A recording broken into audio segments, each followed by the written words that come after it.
از عایشه سوال شد 1400 سال پیش، ای مادر کی زمین لرزه میشه و آسمان بر زمین عصبانی و خشمگین میشه؟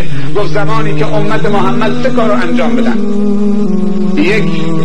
1، هنگامی که فاحشه در میان اونها شیوع پیدا بکنه و بی تفاوت باشن. 2، هنگامی که امت محمد رو به شراب بیاره و شرابخوار باشن. 3، هنگامی که امت محمد آلت موسیقی رو بنوازن. این 3 تا هر 3 تا با هم عزیزان من. امروزه امت محمد هر 3 کار رو دارن انجام میدن.